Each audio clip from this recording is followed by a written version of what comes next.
Hello, everyone, and welcome back to Dust of the Past. Let's get started in the past again. Here's Sandra. Hey!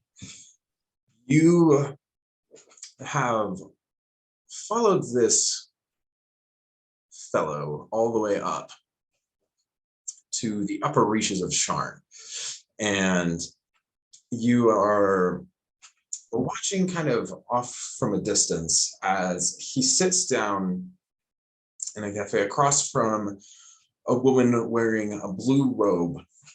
She's got a satchel swung over her shoulder. Her expression is kind of a mix between stern and relaxed as she sits down. Her hair is largely gray, but there are still a few streaks of darker hair, of brown hair in there.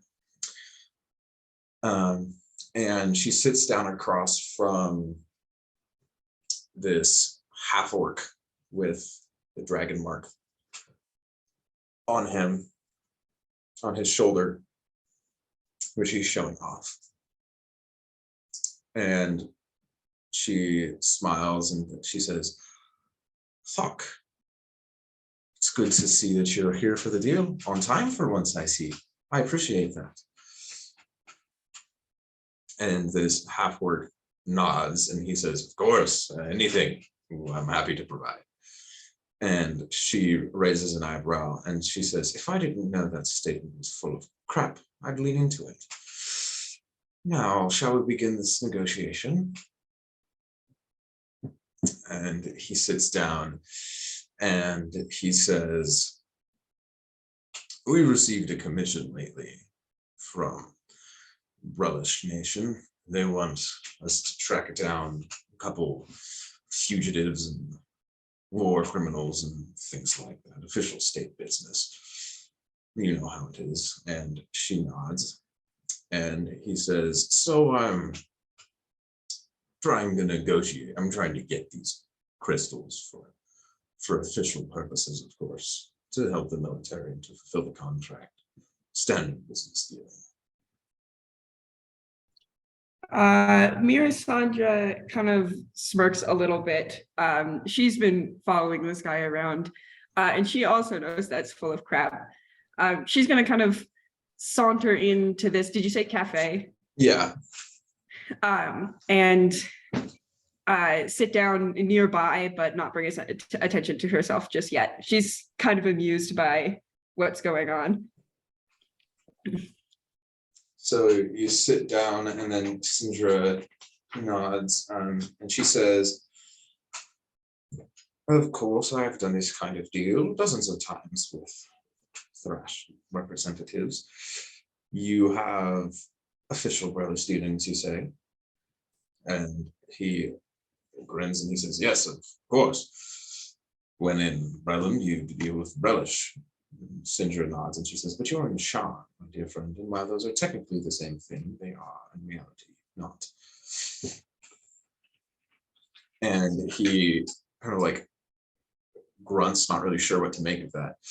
And he says, "Well, anyway, so to negotiate the crystal prices, we're going to need..."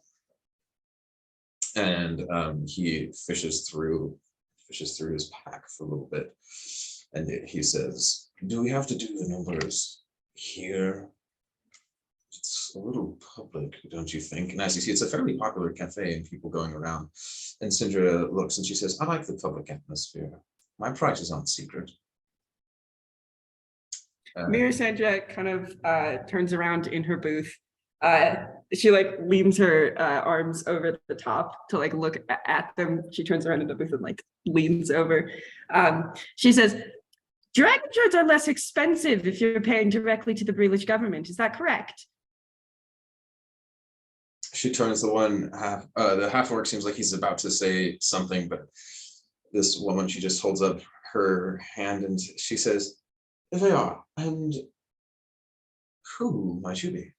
She looks at curiosity, like, and noting, "Well, Mirasandra, how do you look right now?" Melisandre looks mostly as she normally looks, but she has kind of her same energy about her, but she's been looking a little more orcish lately. She definitely doesn't look full orc, but she looks like she could have ties to this house, and she's been kind of leaning into it. And just like in the shape of her jaw, the size of her teeth, that kind of stuff. She kind of holds out her hand to Sindra with like a smile. She says, "Nice to meet you. I'm around. Sorry to interrupt, but I just was interested because I have been hearing a little bit about this fugitive of yours." And she looks at the guy. What's his name? Crashk, Thalt. Yeah, like the sound like an axe makes when it hits wood. That's his name.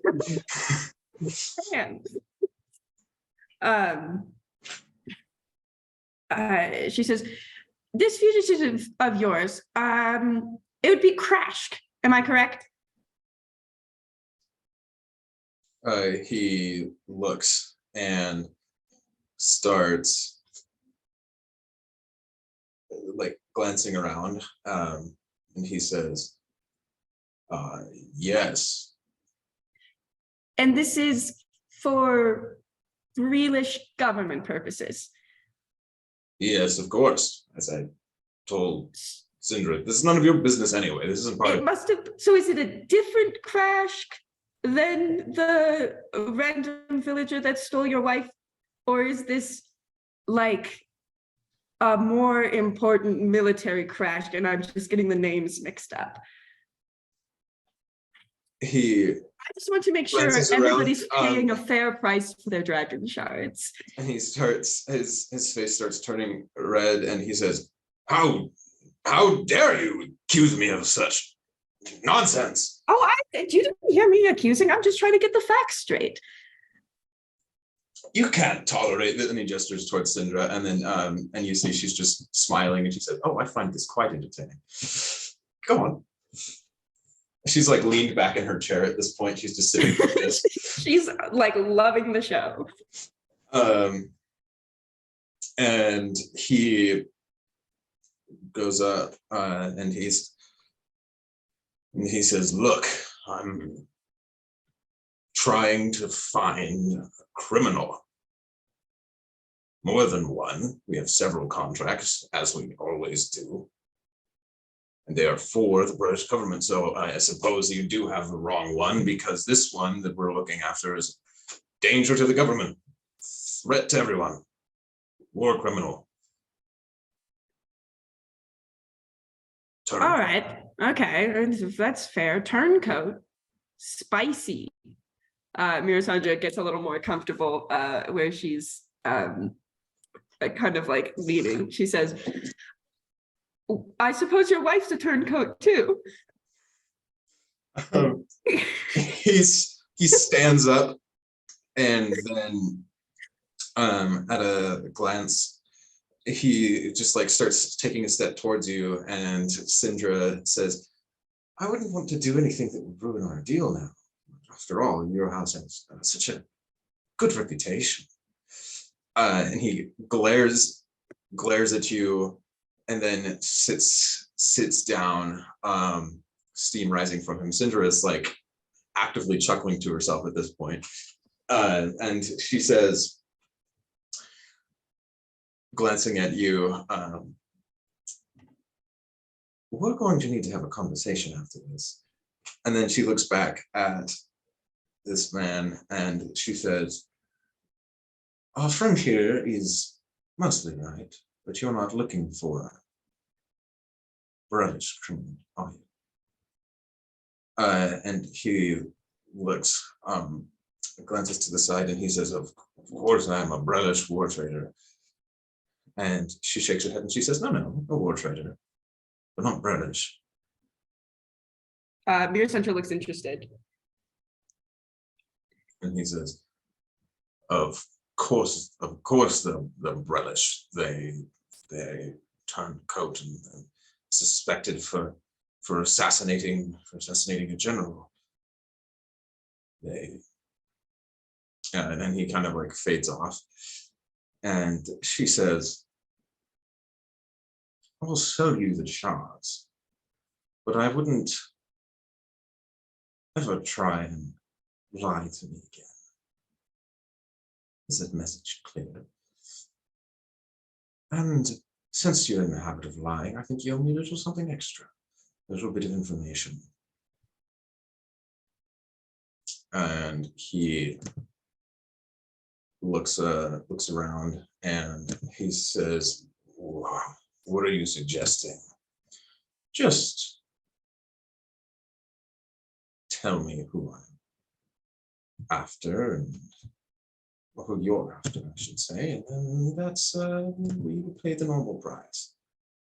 I think. Is that not a fair trade? And he grumbles and he says, fine, but not in public, not with that one. And she says, oh no, I think it should be with this one. Maybe not with everybody else, but with this one, at least. Here.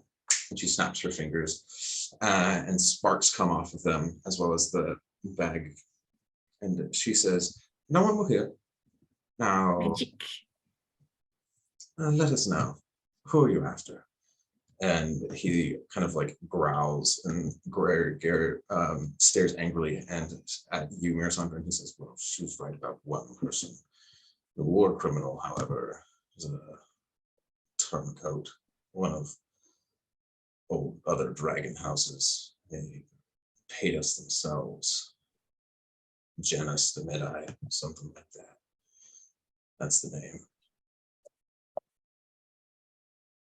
Of the mark of detection? Yeah. Ah.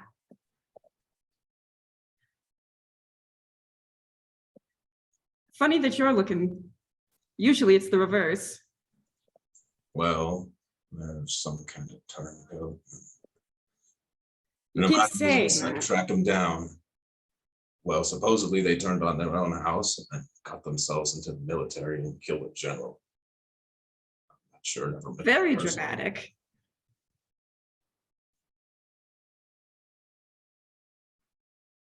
Well, anyway, I guess we will get you your price. And he stares towards Syndra, who just seems thoroughly amused by this whole situation. And she says, I think you should. And next time you try to cheat me, remember, my men die to get these crystals. And she kind of stands up, and all of a sudden, just that joviality is gone entirely. And she says, and if you dare backstab me again, that is a decision you live to regret.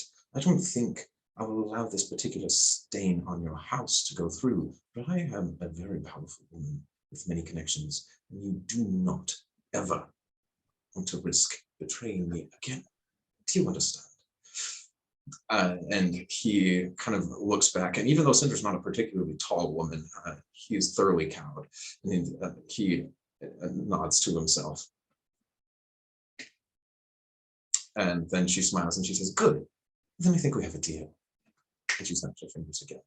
Now, hurry along, I have a new friend to meet.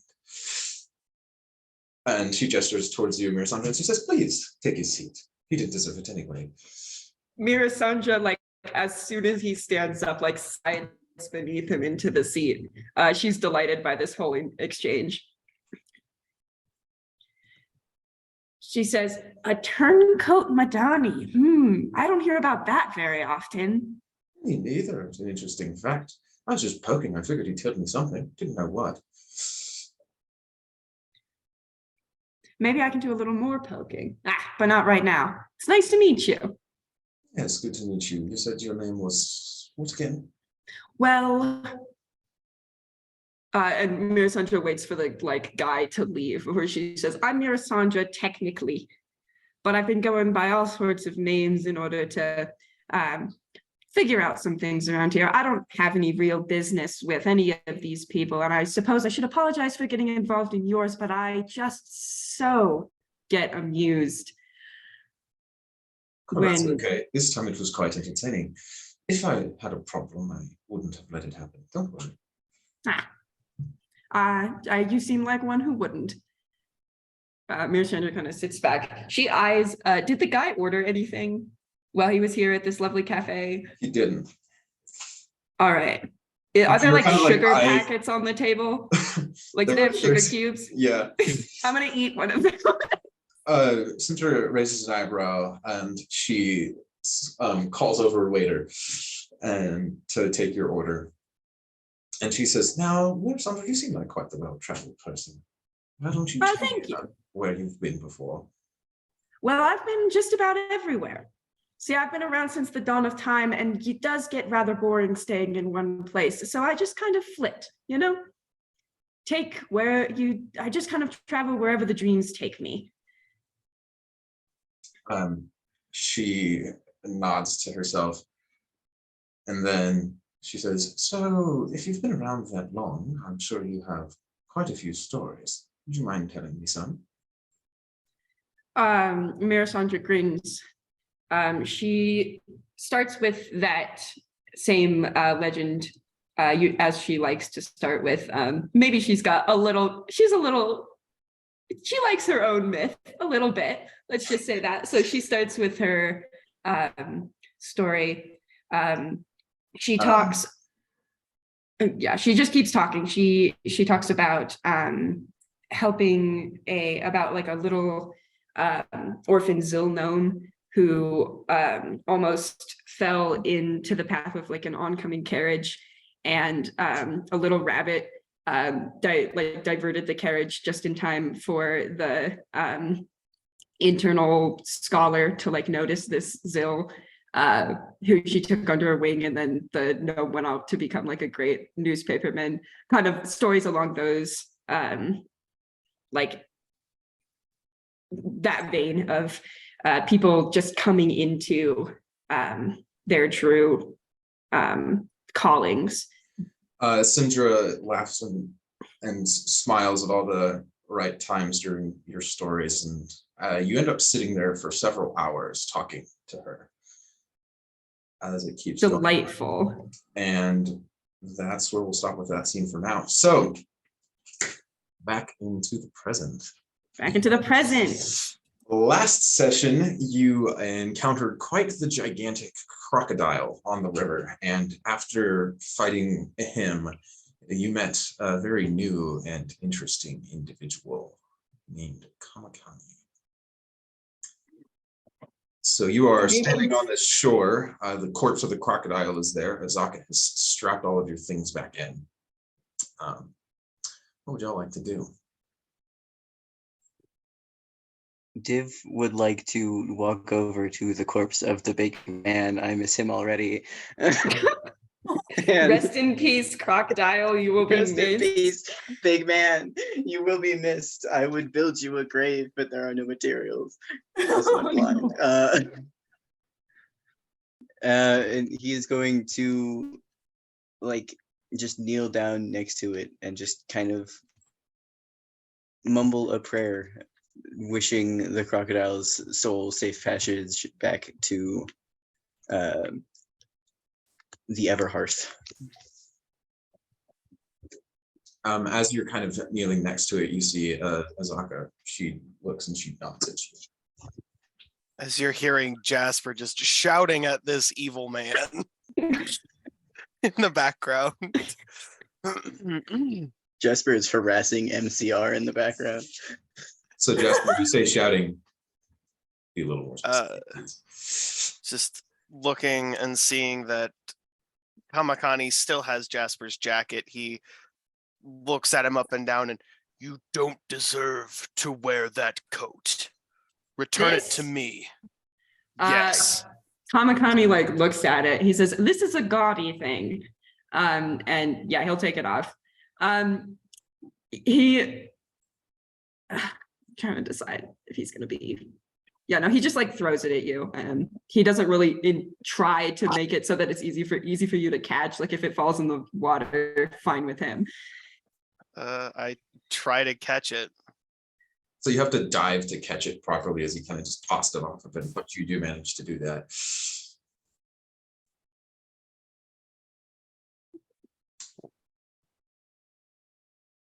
So are you going to join us and help us, or what are you gonna do? Since you think you're in control.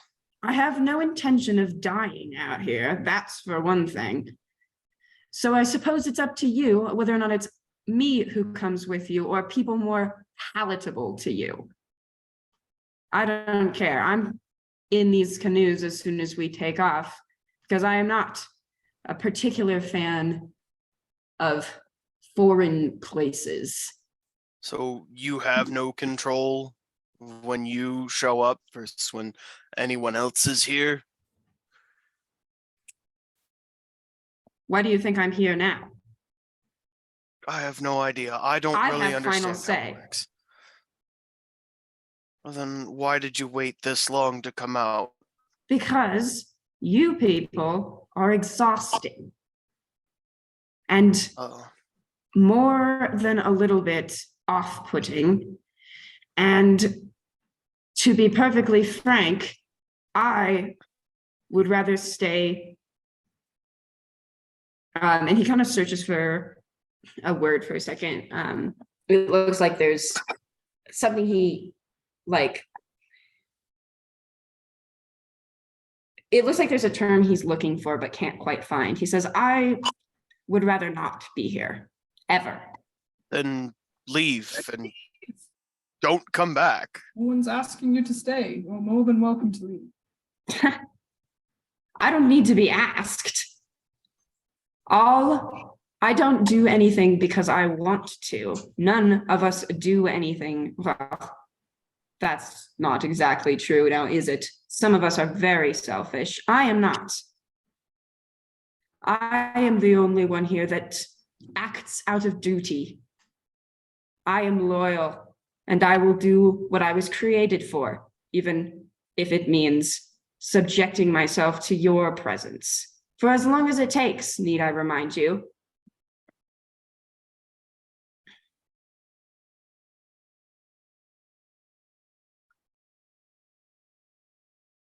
Make me a perception check, all of you. My dice. Left them upstairs. Do I also make that check, Scott? You do. Okay. Everyone's making perception. Am I making perception? Yeah, you are. Yeah. Oh, I got a phenomenal. 19. I got a 4. Got a 15. I got a 23. Kamakani's gonna go nat 20 on us, apparently. Damn, okay, sir. Okay, so what did you get again, Zephyrus? Sorry. 14 or 15. Sorry. 15. Okay, so Div, Caylona, Kamakani, and Zephyrus, you hear a roar come from the distant jungle. To which Azaka immediately flicks her head and she says, as I said, it is best to get moving. Corpses in the jungle are meat. So are you. This conversation can continue downriver. I don't enjoy that, but I suppose you're right. If that's the safer option. And There are more important things than personal grievances. this is just conversation. Exactly. We can continue on the boat. Who's going to be in which canoe? Div is in the canoe that Kamakani is in. Jasper's in the canoe that Kamakani is in. Gosh, I beat me to it. I'm gonna be in the one in front. I think there's 4 seats in the canoe, so if you There really are want to 6. spend more time around They can the hold axis- I would like 6. to. I have words. I'm also Do going not to sit fist in fight the in the canoe. In the Kamakani. So, Canoe. so Zaka's going in the first one. Where are the rest of y'all going? I'll go in the first one. That Yes, mostly depends on where Kamakani sits now, doesn't it? Yeah. Kamakani will sit in the back canoe, I guess. For the rest of us, I guess, are going in the He's back, sitting in the front. like the front of the back. Yeah. The missile knows where it is. Let's Don't. assume that Nephis is up front, but okay. So you start paddling down the river. And Jasper is checking all of his pockets to make sure that's everything, that he has everything. It's not a lot, but the stone, his letter, he's just making sure he's got it all. Okay. All right, Kamakani, are you assisting in paddling? No. Of course not. He handed Div Why his am I paddle, not and Div is just sitting surprised? there like, okay, we're doing this now. Kamakani is rifling through the bag, actually, and actually throwing a few things out of it and into the river. Or really? That's what you're gonna do with everybody's things. You're just gonna go through their personal affairs and throw it out. I am keeping track. We're making sure the narrative fits. It's easier. The narrative. He pulls one of the charms out of his ear, and it elongates into Marcius's walking stick. And he kind of looks at it, taps it on the side of the boat, and pulls on it, and it turns into a longsword for a second. And he flicks it, and then he turns it back into a thing and hangs it back up. And he like goes through the charms, kind of cycles through them. He's ignoring you. You do realize that this isn't a stage. It took me a minute to figure that one out, but this narrative, we're not faking a story. This is all happening. So There are actual lives at stake. Those things could be useful. not to me, I would suppose. Yeah, well, not everything has to be useful to everybody. Maybe it's I don't find a walking stick useful. Some people need it to help them get around. I don't find, certain vegetables tasty. Other people do. Just because you don't see a purpose in it doesn't mean it's not purposeful. Kamakami kind of sighs. He says, I tire of your very obvious lecture. Then leave! Not until you agree to my terms. And those terms are. Stop asking questions to my angel. Stop ringing up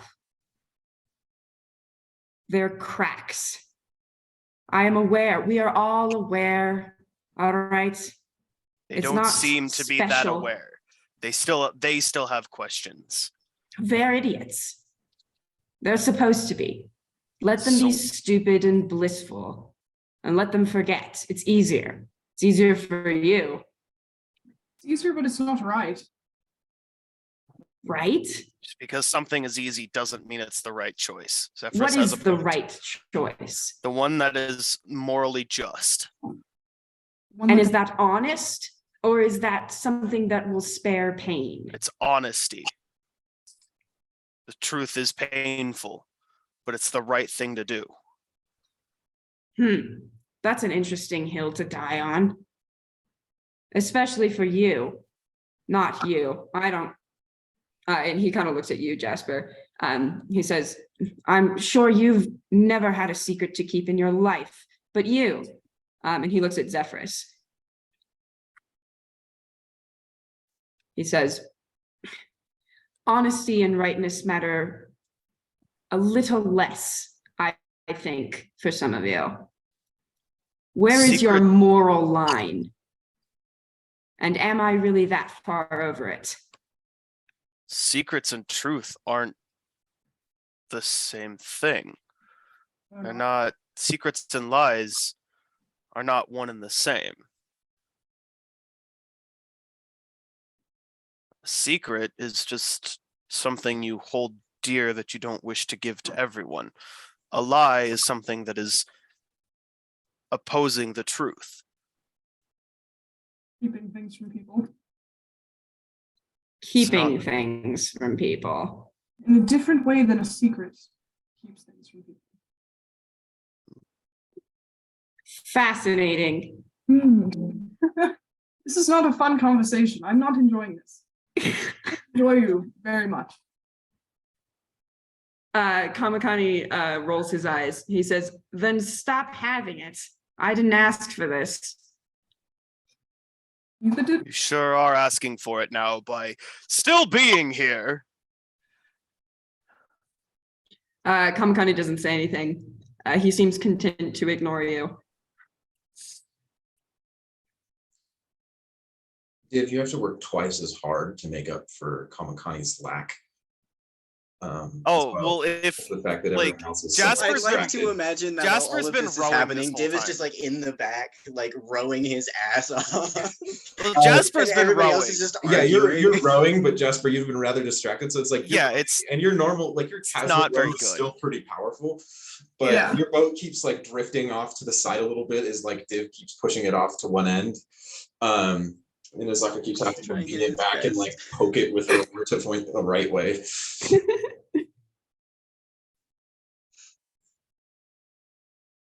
Jasper just getting his silent treatment, cold shoulder from Kamakani, starts humming old orcish war tunes that his mother taught him.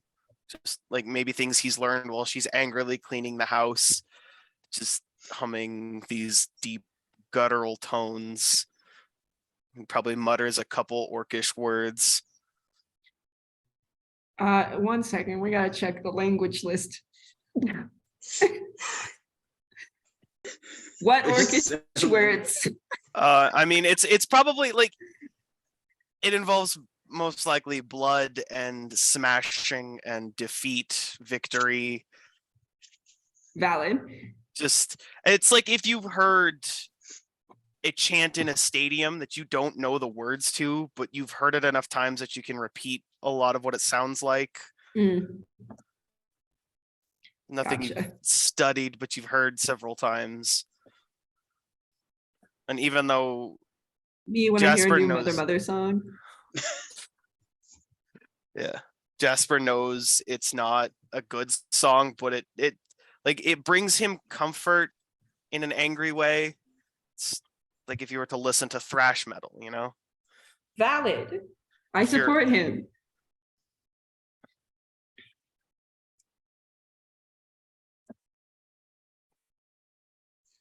As you continue down this river, you hear the noises of the jungle, which have become somewhat familiar to you.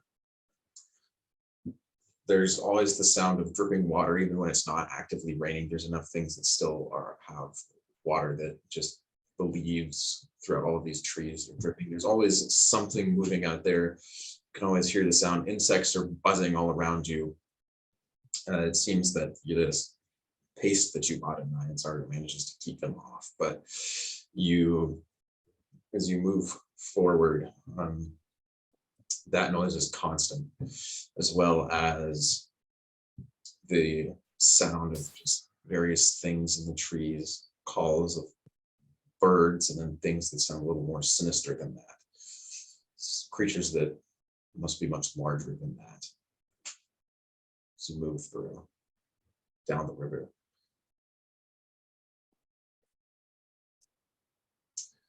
The day moves on as the sight of the crocodile fades behind you. Kamakani, Hi. breathing is getting consistently harder. And you are going to gain a level of exhaustion. Good for me. And the rest of you who are there, you can hear a visible, or I guess not, it's not visible, but it's a noticeable wheeze from Kamakani breathing. He can suffer on his own. No sympathy for this man.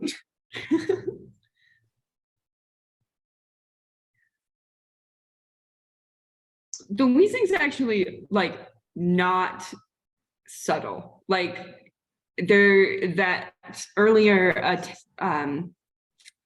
like complete disregard for it, the hiding of it is gone. Kamakani's just straight up wheezing. You struggling to breathe there, pal? No more than usual. You know, the other ones seem to breathe a lot better. We'd let them out and be a little bit quieter around here. I'm sure you would be far more, yeah.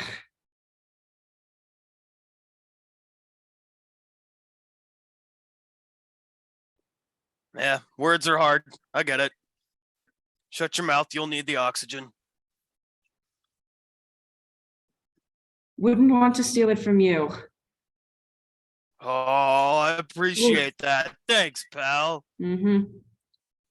Kamakani kind of rubs his finger across his face. He mutters under his breath. Yeah, he's very obviously like trying not to go for a knife at this point, but he's not. I like the Do restraint. I have a Thank you. knife? You have a cane that turns into a long sword. I don't.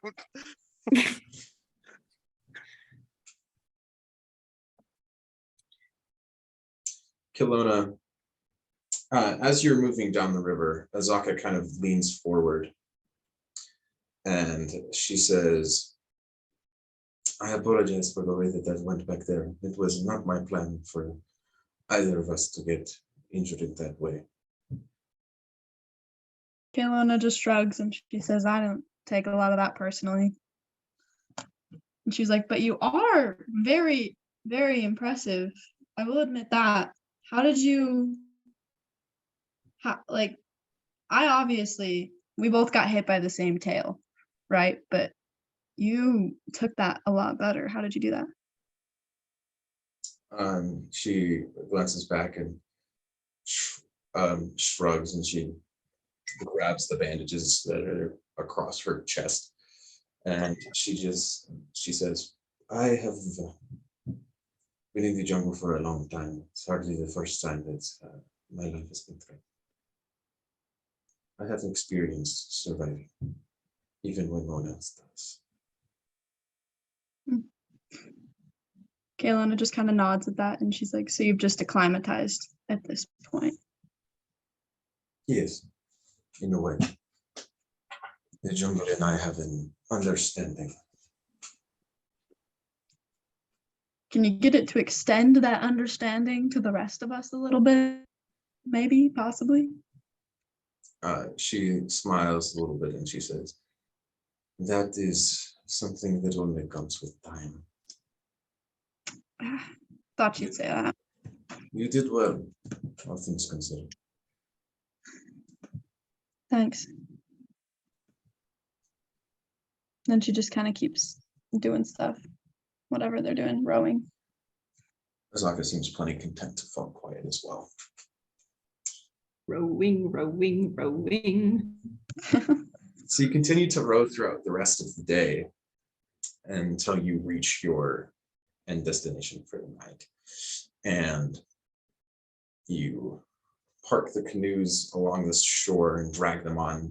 Azaka does her normal process, or at least what you expect is going to become normal, of scouting out a place that is immediately full of deadly threats for you to land. As you're coming by, you see that there's one particular orchard far off is full of really large, brightly colored, frilly flowers off to your side. Such a shame I'm not near Sandra right now. Sorry.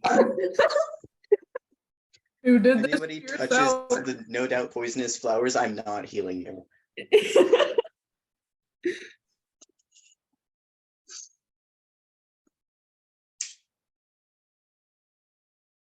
Hmm. Zephyrus is gonna ask Azaka, Check out what kind of flowers are these? I'm not touching. I just want to know. Not touching. She says, like, as you kind of like, if you get within 15 feet of them, she pulls you back. And she says, those are how do you pronounce it? They're tried from blooms, is what they're called in your language. They are, well, they are more deadly than your typical plant. The 3 blooms, and she points them out, will each try to destroy you in some various way. But what is important is each of them are carnivorous. That flower, it wants to eat you. Ooh, Great. Wonderful. pretty. A shame. That tracks. Looking flower.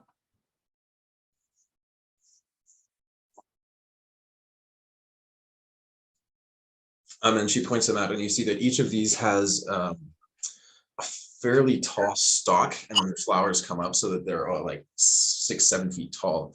One of them has these curled up tendrils, and it's these large blooms, and it's red. And she points that out, and she says, if you get near that, those will try to entangle you. And then she points at another one that has lots of little like pitcher-like shapes, but pointing outwards, and it's orange. And she says that one will shoot out spores that will knock you unconscious, and where the red one can drag you in. And then she points towards another one, and you can see there's some sort of liquid dripping from it now that you're concentrating at it. And she says that one spits out acid. It will dissolve your corpse after you've been knocked unconscious and strangled to death. Ugh, gross. Lovely. Fun and spicy. Don't touch the pretty flowers. Don't get near the pretty flowers. Pretty flowers want to eat. She nods and she says, but the advantage to that is that the predators will stay away from this area. As long as you do the same, well, we should be fine. And then she cocked her head. Well, they can move, but only so we should be fine. Moving flowers that are deadly and want to eat us. I don't like this jungle. Starting to be a bit adverse to it as well. Ain't nobody like this jungle. Azaka just kind of nods and she says, good. Don't lose that. Stay alert, or the jungle will blame you. We have 2 more days before we reach Firefinger. I suggest you get rest while you can. And it starts to faintly rain again. Yay, more water. This place has way too much water. Put some back.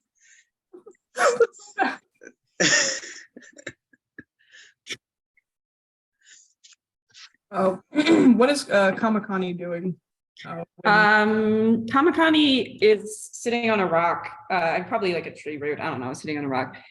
He's made himself as he's like lounging, you know, and he's like looking at his hand, and he keeps flexing it, and there are like feathers appearing on his skin that he sort of rubs at every now and then they disappear, and he's just like staring at his hand. He's ignoring you. Zephyrus is going to come up to him and be a problem. Oh, good. Kamakani looks up at him. He says, what now? Well, just thought that someone might like this back. And he pulls out like the broken loom from earlier. That Marsus used to like fish him out of the river. He doesn't know what a loom looks like. He doesn't know that it's broken. He's Kamakani kind of huffs. He says, I'm sure someone would find that kind. It's broken. Just get rid of it. How broken is the loom? Our Cameron and I also have mending. The loom is not broken because of that. The loom is broken because looms are not meant to be submerged in water. And it ruins the wires. It's just soggy. Mhm. It is wet, like everything else in this jungle. Wet. Well, that's never gonna dry till we get out of this jungle. A shame. Well, I feel like, Not that any of you would know that. yeah, Zephyrus does not. He kind of lets out a breath and he's like, well, I'm sure someone would have appreciated the gesture.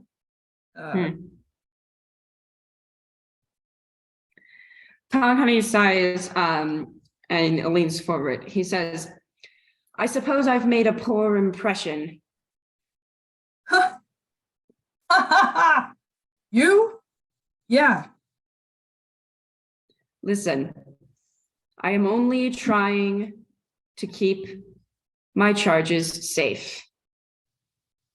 Yeah, your charges. You keep talking about an angel of some sort. I'm not sure what that's all about. No judgment, but yeah, I understand that protecting people that you care about can be hard sometimes. But we want to protect them as well.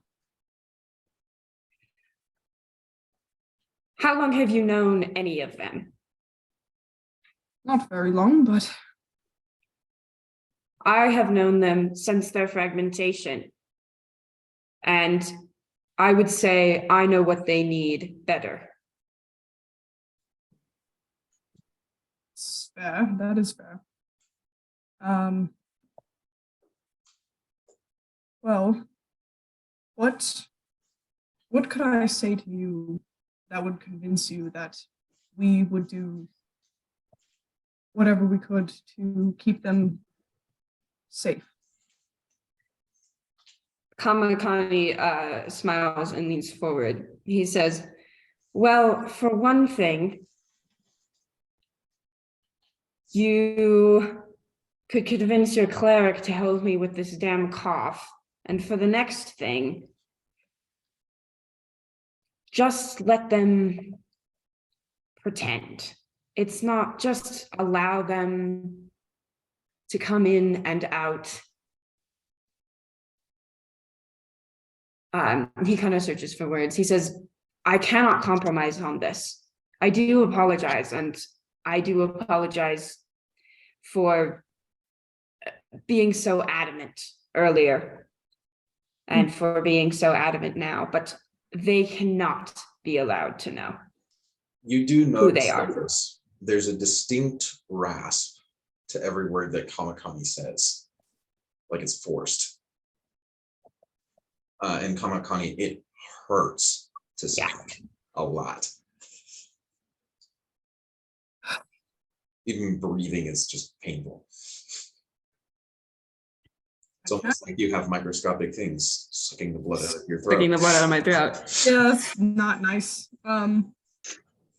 Zephyrus sighs. I can't promise that this won't come up again in the future, but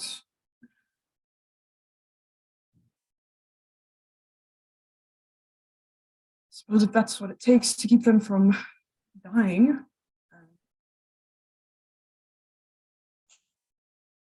So that's all we can do.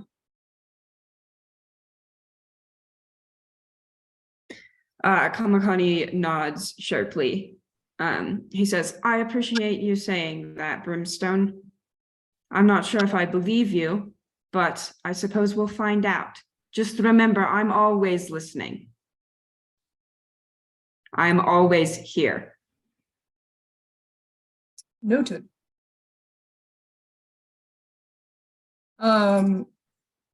Zeph's gonna go over to Div. Div, what are you doing?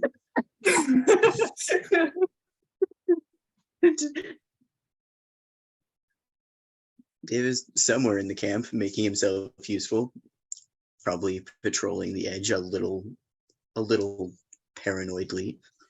You're like sensing the flowers, and you swear those things are a little closer than they were earlier.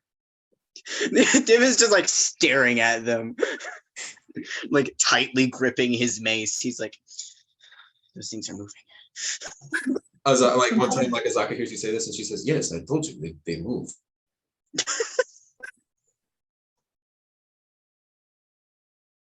Just don't let them get close. Div's gonna be staring at those flowers all night. Zeph's gonna like come over and like tap him on the shoulder. Div.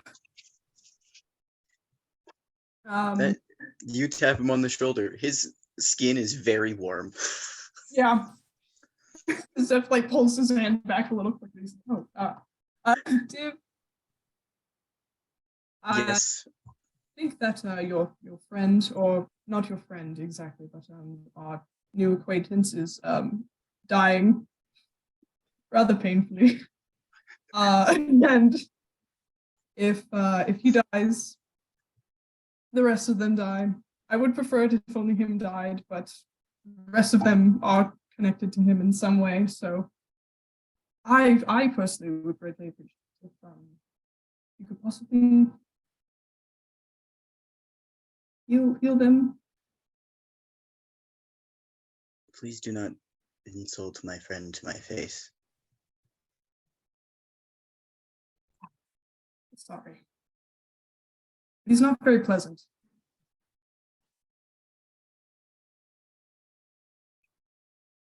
Most of you are not very pleasant. Nice.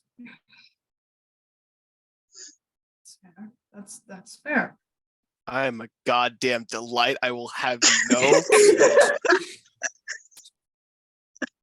I am a delight to be around, okay? I am a sweet treat that can't be beat. I am a sweet treat.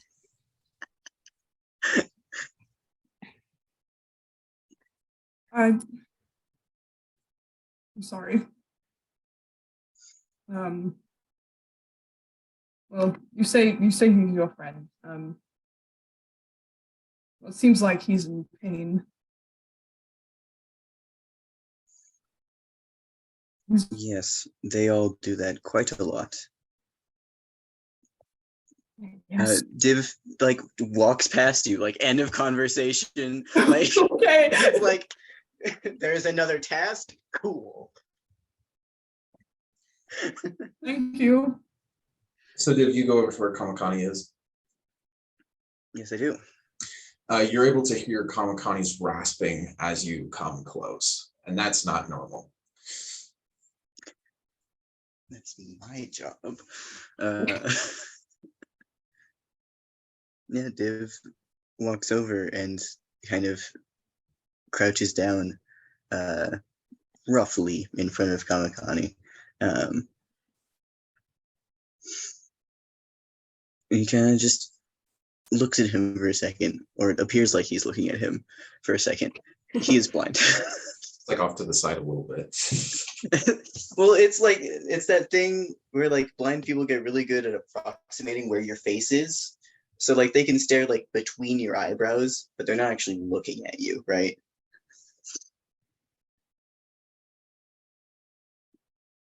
It's a little bit unnerving when it's like a 6'6" metal lizard. Metal lizard. Kamakani just kind of waits.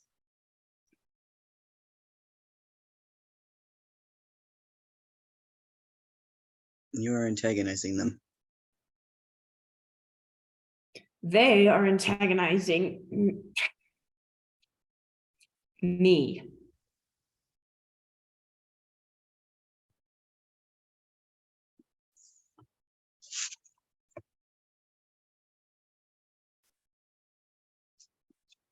To be perfectly honest, I'm not used to this kind of disrespect. It irks me.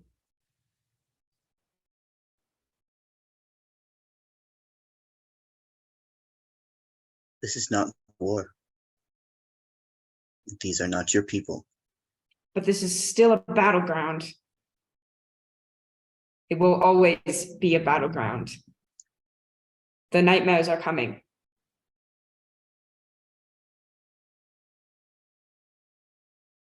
Then I will stay up and keep them away.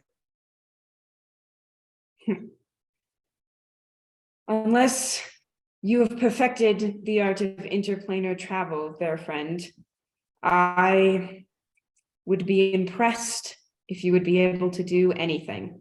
You know, many of us being the British, the governments, the humans, still wonder if your kind has souls.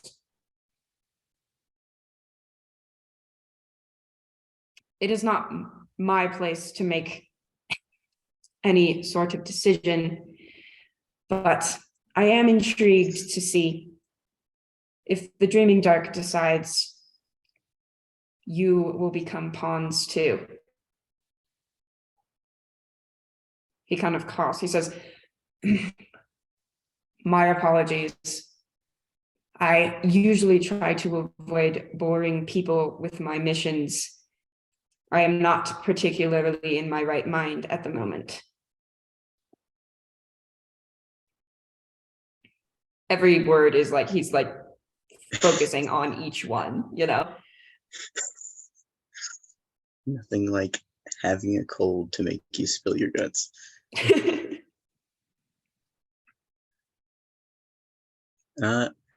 Div pauses for a moment. He says, I am as human, or figuratively speaking, as human as you. So perhaps we both have souls, perhaps we both don't. Kamakani coughs again. He says, then you are just as much a danger as all of them. But that's all right. I already knew that. And he kind of looks over at Caylona. And he says, I do wonder, though. I do wonder at all of this.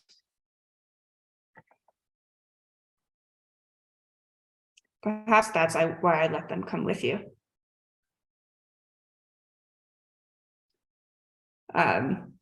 A bit of a smile kind of cracked over his face. He says, perhaps not all of me is immune to how much the little one wants to know why.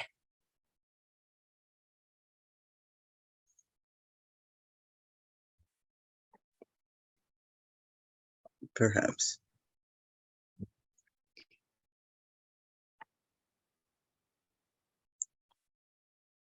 If you want to know why, you have to live to see it. So that requires that all of you are on your best behavior. Kamakani raises his eyebrows. He says, this is me on my best behavior.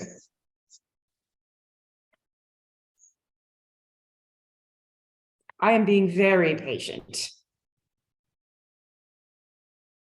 Connie.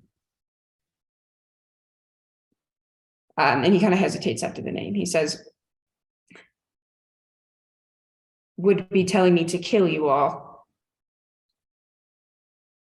But I think you can still be useful. So I'll wait and see. He coughs again. Then again, that does imply waiting. Sorry, Scott, what? Is this conversation in the ear range of everybody else? Kamakani's not trying to be quiet.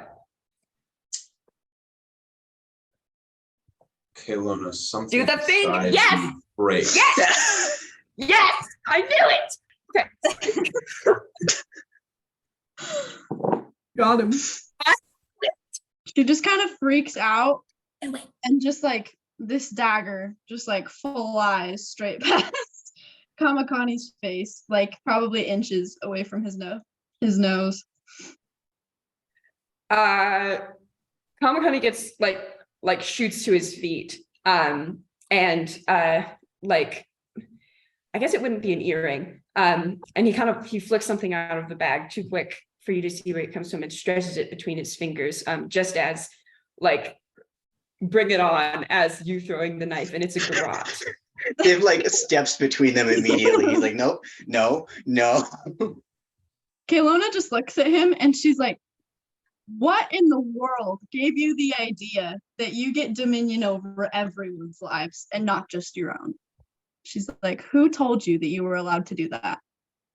The dreams did.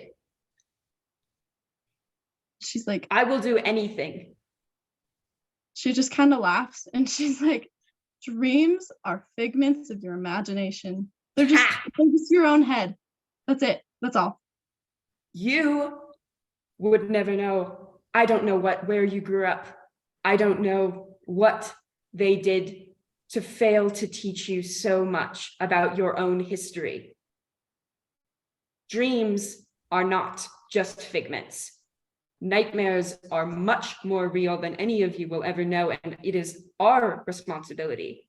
He looks at you, Caylona, when he says that, to keep this plane in balance. And I will do anything. I have done anything. Caylona just is looking at him and looking at him, and she's like hating him with every bone in her body. And for like a second, her eyes like they don't like glow bright, but you can see them like simmer a little bit. And then she just like exhales and she like flicks her hand and her dagger comes back. And she's like, please do not speak to me ever again. And then she just sits back down. Kamakani nods. He says, fine. If you would betray your people, it is none of my business. And he sits back down too. And sort of coughs into his hand again. Like he is now looking very pallid, more pallid than usual. Kaylona, something in your mind is crying. Like screaming, crying, or like crying? Crying, weeping. Weeping? Ooh. She It's does not Tobin. know what to do with that. She has no idea what to do with that. Scott, this is so good. Just so you're aware. Like I'm having a moment over here about how good this is. I think we can all tell. You did a thing and I really liked it. Okay, I'm shutting up. I'm not going to shut up, but I will get back in character. Kamakani looks up at you, Div, and he looks exhausted. And he says, now, are you going to get around to it or not? Kamakani, What more do I need to say?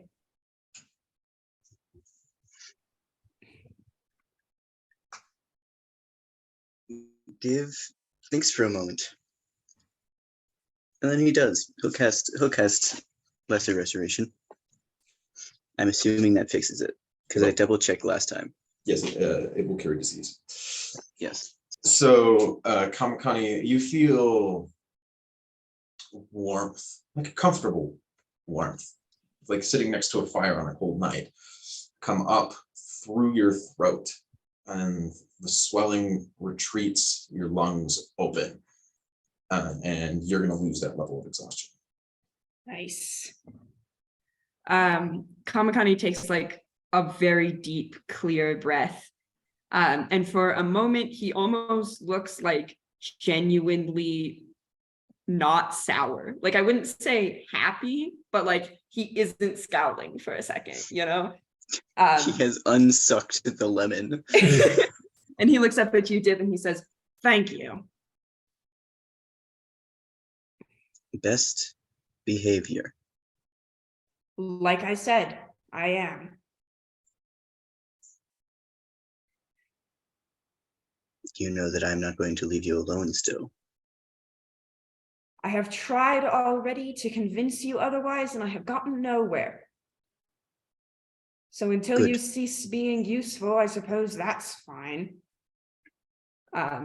He looks over at Jasper.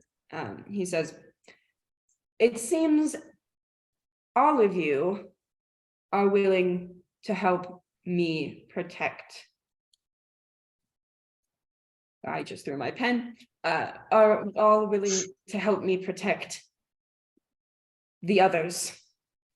But that one, and he jerks his head at Jasper. He says, do I just have to kill him?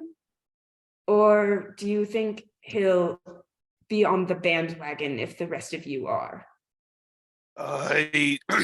Before you jump to such rash conclusions, I have a couple questions. Do ask away. How Kamakani rolls his many- eyes. How many of you are in there? Kamakani thinks for a second, like he considers what he's going to say. He says, not including me, 4 fully fledged. And I've talked with Mirisandra and Marcius before, and they retain the memories of what happened. What all, I know it's not every detail's the same, but what memories do they remember? And is it all of this? Will they remember everything we've said? And are they going to be upset with the things we've told in their minds, them, the way we have been talking to each of them? Kamakani cocks his head. He says, an interesting question. They engineer situations to fill in blanks. If they need to know something that wasn't told to them, they will come up with some reason that they did. And sometimes they will just not remember. They're all cowards, you know. If it hurts too much, they just won't remember. If So don't- if anyone's a coward, it really is you. You hid that entire time when we faced the undead in front of the gate. You hid the entire time we faced that giant lizard instead of coming out to help. The others, they helped. So I wouldn't be throwing please. coward around. Div, he didn't assist yet. He's sitting here calling them cowards. He thinks he's the most powerful one out of all of them, and he hid. They He wants all to start throwing a abandon word. you every other moment. They're only here for themselves. Surely you know that. I mean, we're They all only tech- appear when it suits them, and they only disappear when they're no longer needed. but when they are here, they help. You say you hear everything and you're always there. You're calling them the cowards, yet you're not helping them at all. I do much that you cannot see. I bet. You have defined coward, and you have defined help to mean shedding blood and To be able to stand and protect those who cannot protect themselves, that's helping. Cowardice is standing there and not running when you're terrified. Cowardice is running when you're scared. True cowards run. Someone who's brave, bravery, the opposite of cowardice, stands and fights even when they're scared. fights what? Those that are Physical there to hurt enemies? other. Well, and mental enemies, kind of like yourself. Oh, you think I'm an enemy? You sure Uh, aren't being a friend. He smiles. It would be very easy, I think, if everything was defined black and white like that. But there's no such thing as friend, and there's no such thing as enemy. There is only dream, and there is only darkness.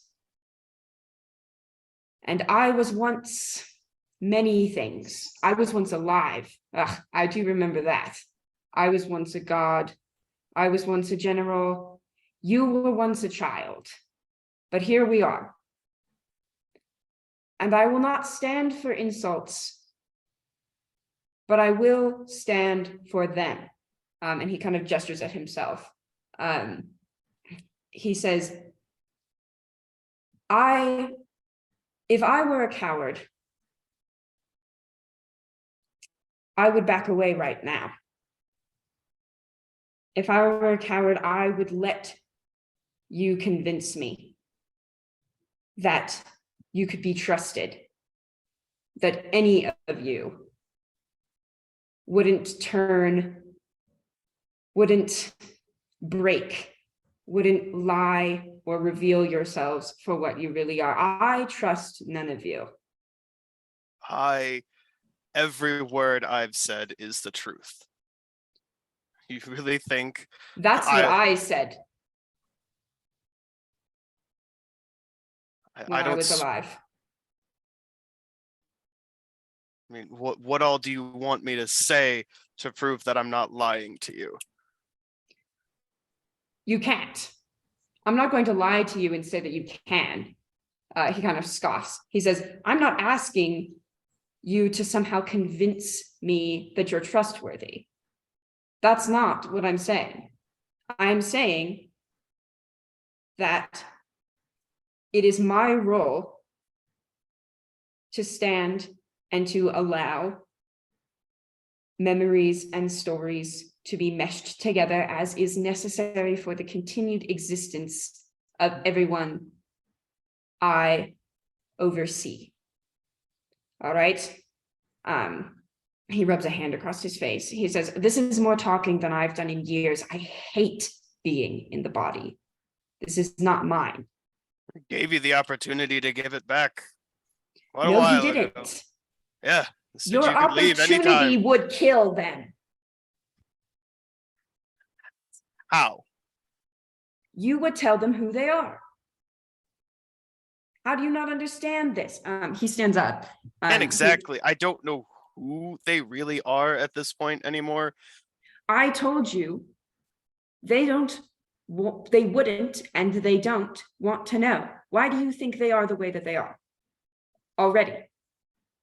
Why do you think Melisandre has never had a dream? Why do you think Viru only speaks to the ghosts that may or may not exist? Why do you think Marcius pretends to be alive? Just figured that's who they were. That's just how they be. Kamakani sighs. He says, let me put it another way. What would happen if you told any of them they aren't real? They're not real. I never assumed that they weren't real. Like I've said, I don't know the full situation. I just assumed there were a bunch of people in that head and that they all just come out sometimes. Just happens. Is that not real? They're physically there. They've interacted with the world. That seems pretty real to me.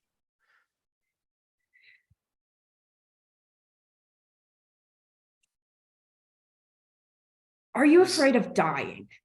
I know this is a caveat, but bear with me for a moment. I'm trying to get at this through your thick skull. Terrified of dying. Terrified of dying. Being gone, leaving everyone I care about, not being able to help, not being able to get back on stage and do what I love. Not being here. Not being present. I guess, yeah. How would you feel if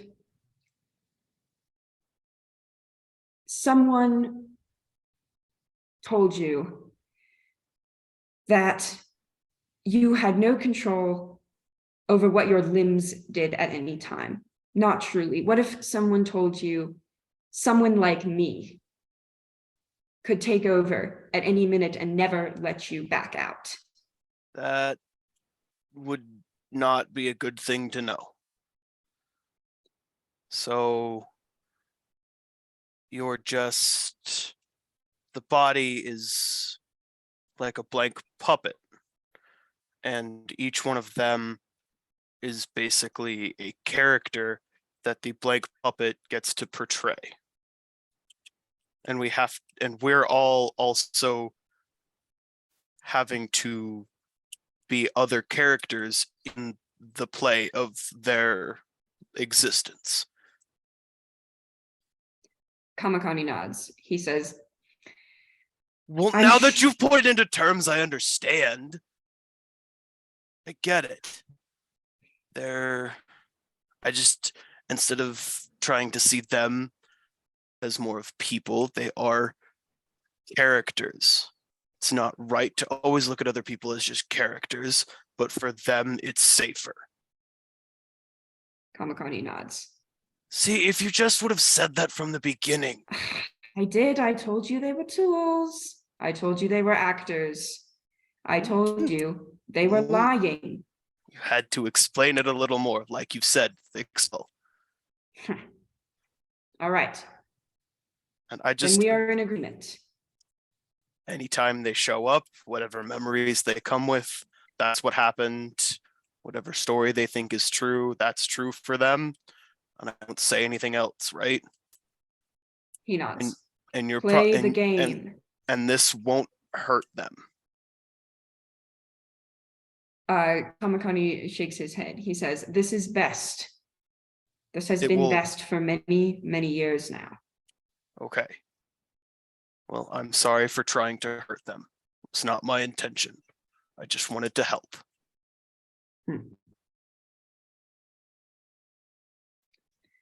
But speaking of the memories, Mirasandra promised she'd write all of this down. How much of this do you think she'll remember? So that way we can get like this whole tale of adventure down. Kamakani laughs. He says, never trust one of us with something you care about. I'll just give you that little tip. Dang it.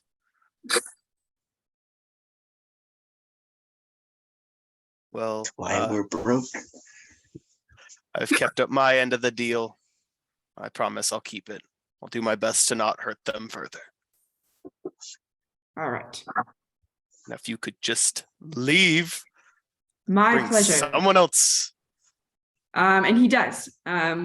He melts away into sort of a shadow of silver for a moment, and then that's replaced with gray. And Marcius appears sitting on the rock. The leg that Kamakani had extended as if just lounging turns into Marcius's bad leg, and he's kind of like massaging it. And he yawns. He says, well, that was quite a day of travel, wasn't it? What is Marcius's voice? He's lower. Yeah. He says, crocodiles and water and crocodiles and water. It's been water for days.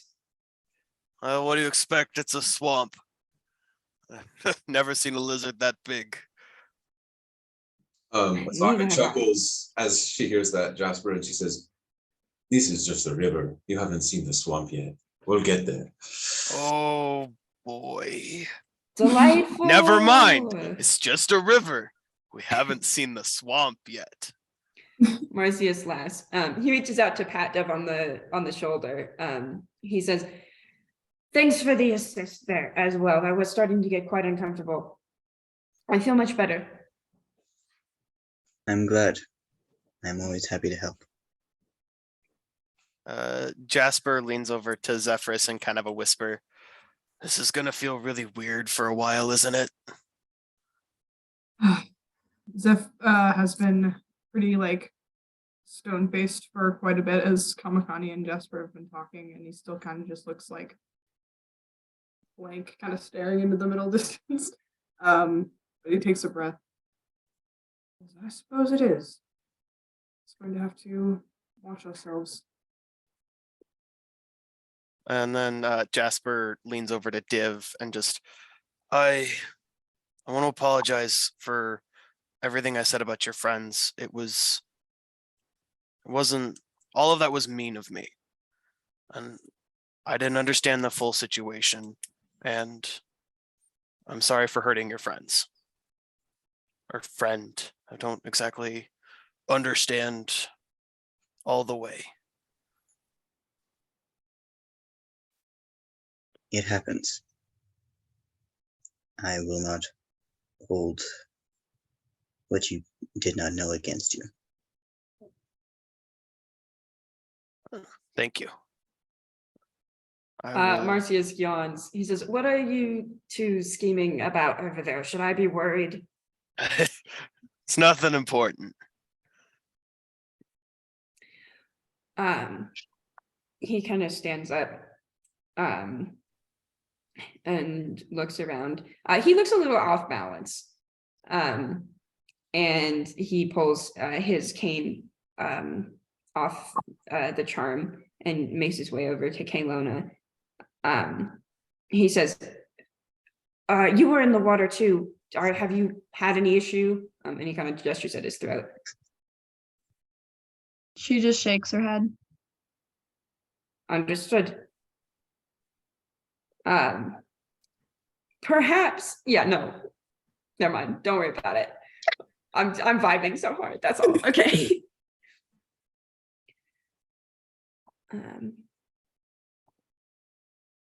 Awesome, phenomenal. Are we just kind of making camp then? We just chilling? We chillin'. We chilling. Oh yeah. Me and the boys. Me and the boy. Kaylona's gonna go to bed like literally as soon as humanly possible. She's like, don't know what's going on up here, but we don't like it, so we're just gonna go to sleep. Repress that. Repress it. Repress it. She's like, out, we're done. Luna has left the building. Caylona, Discord disconnect sound. Skype hang up noise. as you go to sleep, you hear faintly in your head, single question. Do you want to know?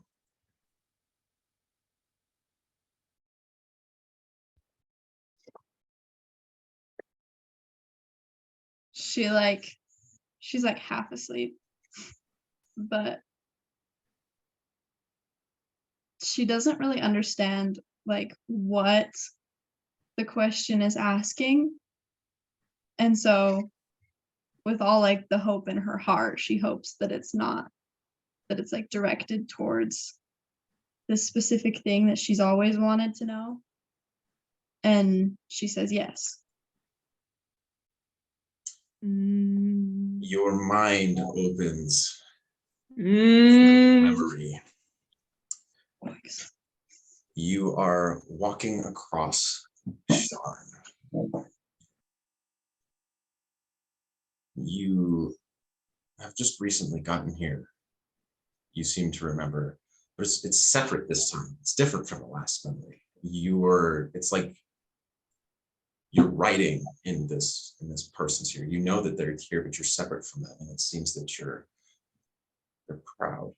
Then something catches your attention off to the side, seemingly inconspicuous figure, walking with purpose towards where, for a reason that you're aware of, the King of Berlin's son happens to be. Then you turn and you whisper into the mind of this person who you're with. That is an agent of them. They must be defeated. And then your memory flashes forward with this person, blood on the ground, corpse defeated, you standing calmly backwards. As guards charge out and question you, you whisper the response to your friend that This was an assassin attempting to kill the king's son. You took him by surprise. For some reason, they believe you. Flash forward again.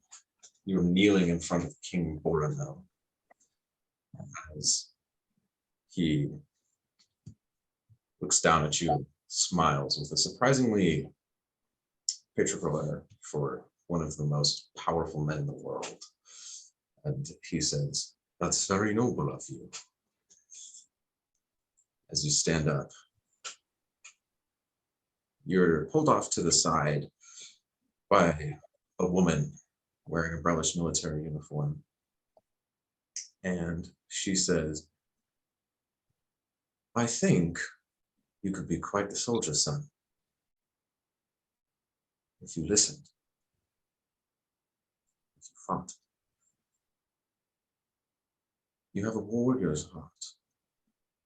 Don't let it go to waste." Flash forward, you're doing training drills for the first time. Sword over and over, the same motion. You swing at first with frustration, or at least the host does, but then you whisper a couple movements. The motion's correct.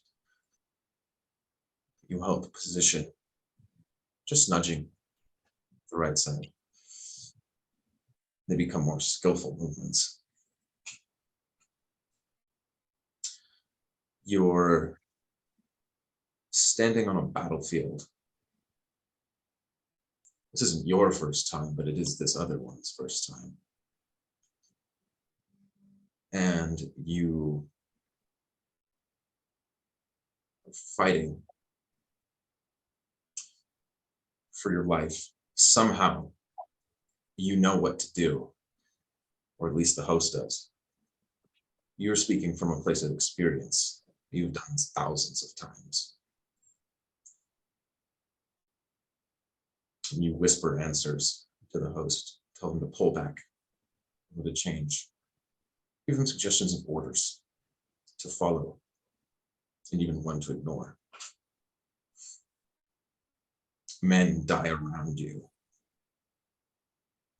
as the armies clash together. And when you come out, you're the only one still alive.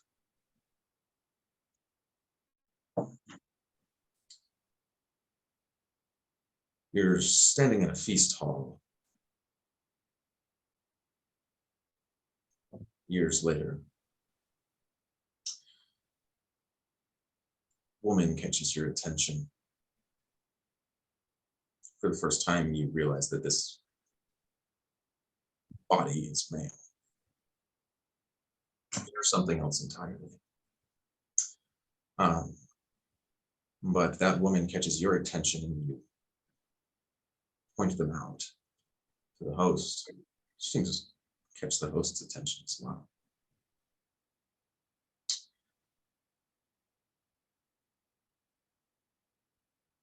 You're standing on the battlefield,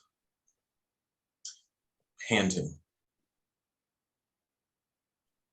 covered in blood. You can barely breathe, you can barely stand. You've been fighting for hours. You've pushed yourself long past the point of exhaustion. Your muscles barely respond to you as you run forwards, but you can't stop. They're here, you know it. They're here. You're getting close. Your men are struggling, falling back, but you can just break them. If you can just break the line, if you can do it, if you can do it yourself, if you can win, the battle will be yours. The lives won't have been wasted for nothing. Then you are surrounded. 6 figures cut you off from your honor guard. You're isolated as the Red Cloak Battalion, who you were attempting with, is pushed back into the main army. You try to defend yourself, but you stand no chance. 6 figures are skilled. You're dropped to the ground. Then there's memories just pain everywhere, in every part of your body, something stabbing, ripping into every inch of your soul. It's incredible. All you can do is scream. There's a brief flash. You know you've gone back. And you're looking in a mirror. And you're looking at Kamakani's face.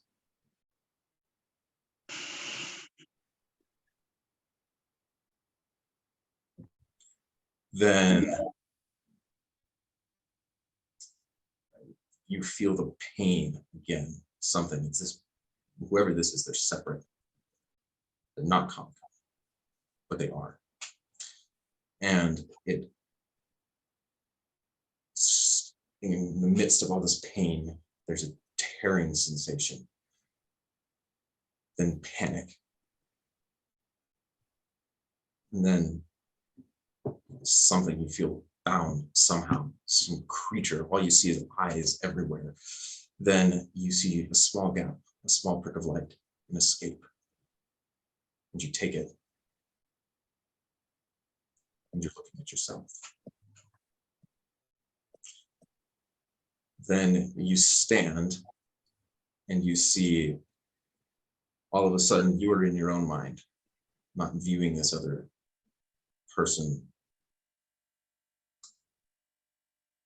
You're standing in a field of white, about a mist coming up to your ankles as it goes across the ground. And then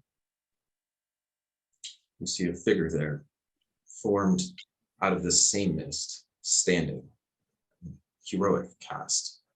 They're in full armor, it seems, sword at their side, standing nobly tall, despite the edges blurring.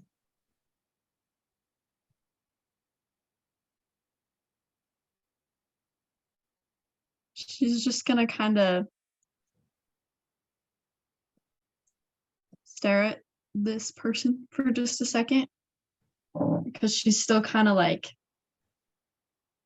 absorbing / trying to figure out what to do with what just happened. And then she looks at them and she says, "Is this all your fault? Everything that just happened and everything that has happened, is this you?" They turn around and shake their head. No.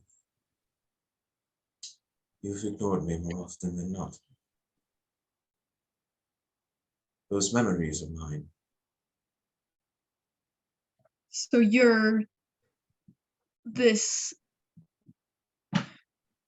Why are you connected to that dark-haired freak? What is his name? Kamakani or something like that?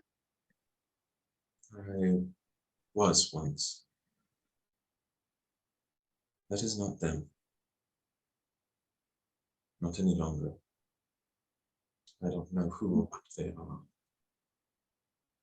Something. But it's not. My memory ends where I showed you. I don't know what happened after we were separated. Well, But I obviously assure it wasn't you, great. He's not a very good person right now, so. no. As I said, that is not who Kamakani is. I guess just calm. So then who are you? Why are we here? I'm confused. Remember when he told you what you were?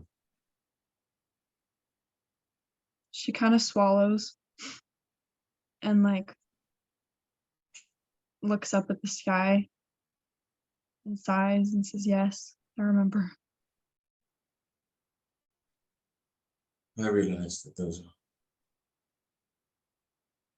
painful memories, and I will not have you relive them. Distinguished. But part of that means that you had somebody else. Somebody who's been there the whole time. Someone who's felt all your pain. Listen to me. So like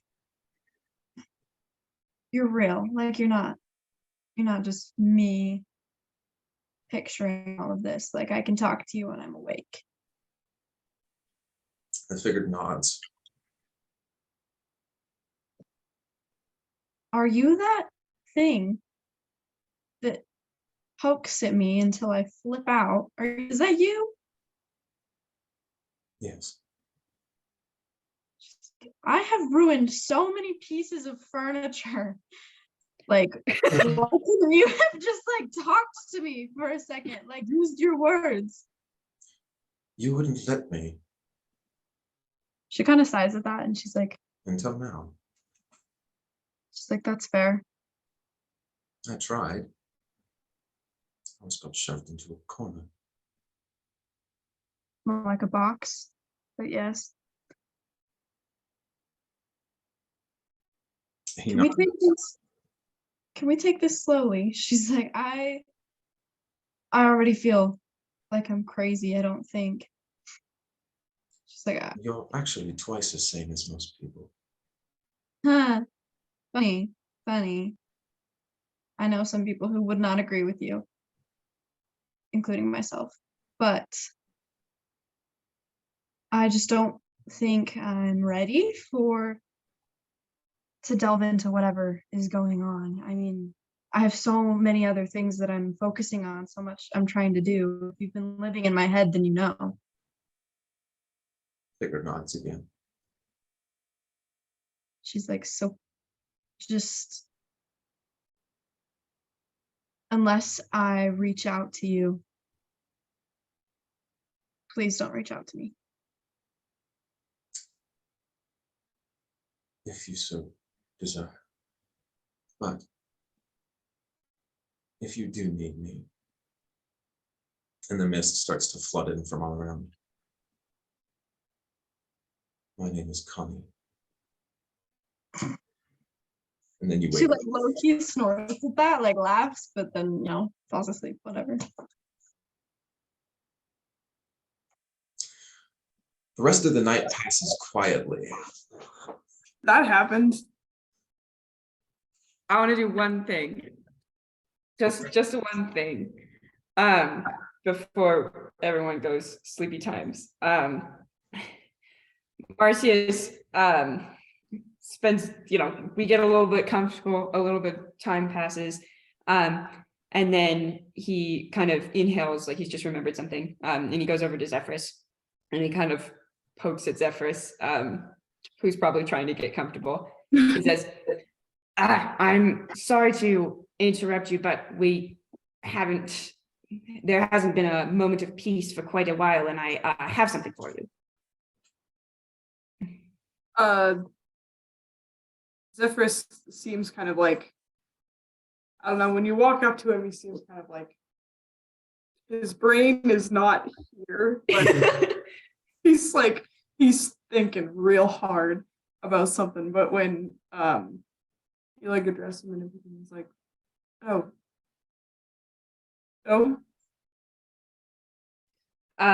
Marcius kind of smiles. He reaches into his bag and he pulls out an eye patch. Those of you who've seen him weaving before, it's the same colors he was using. That's what he was making. And he kind of extends it out to you, Zephyrus. It's like a hastily made, but it's pretty well made. It's got like pink and purple patterning, and then there's this like wind swirl, almost like a little, because I know how words work, and it's a zephyr because anyway. And he hands it to you. He says, you look like someone who cares quite a lot about style, no offense, and the old flag was quite a lovely gesture, but it does seem to be gone now. So if you need this. Forgot about that, yeah. He kind of like reaches up where his eye isn't. Yeah. Yeah, it hasn't been really the. Thank you. Yes, sorry to bring attention to a sore subject. I'm bad at bedside manner, but we just kind of had to keep going after you suffered quite a significant injury. You know what? I'm going to stop talking. I'm not helping anyone. Zephyrus like looks up at Marcy and is like, no, it's thank you. I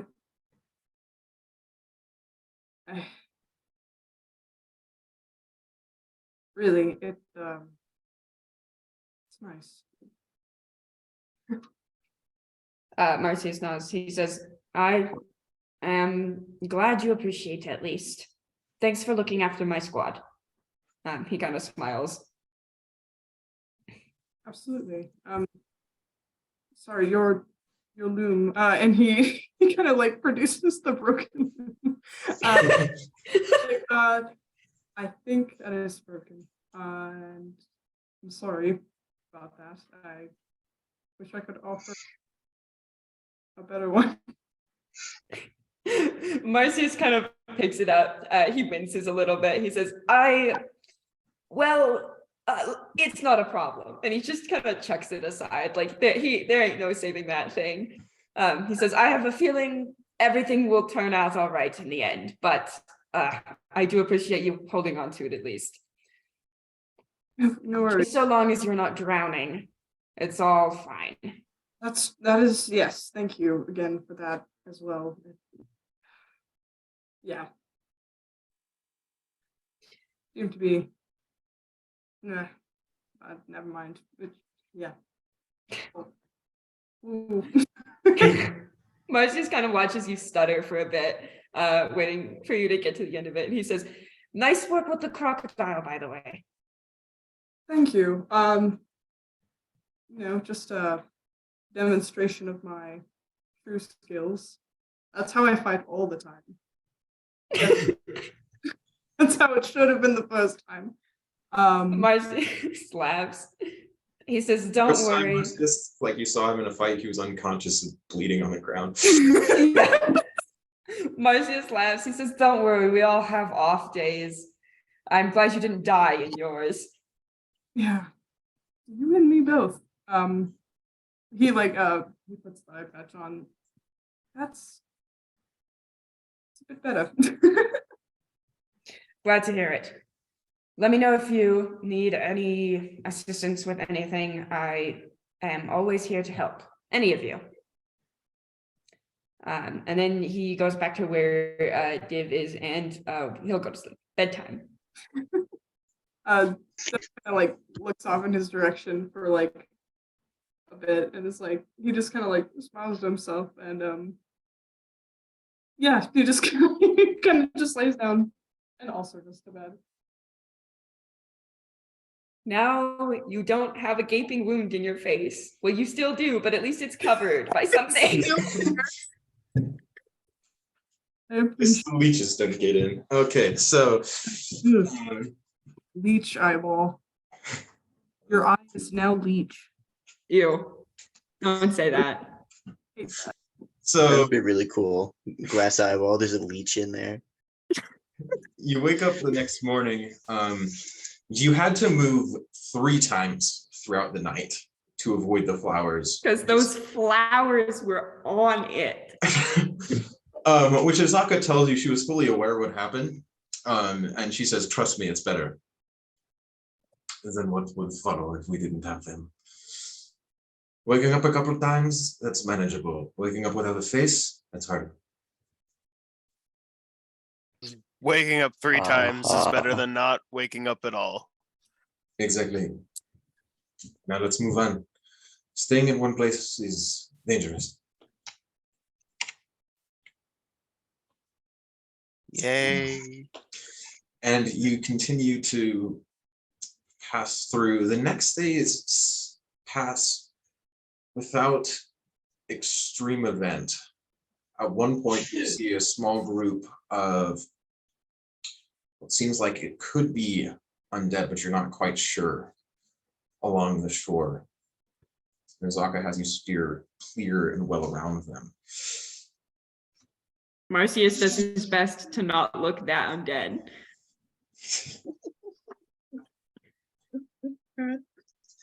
Just a normal guy. That's what this is. And as you're going around, she just whispers, she just is like a harsh whisper, she's like, quiet.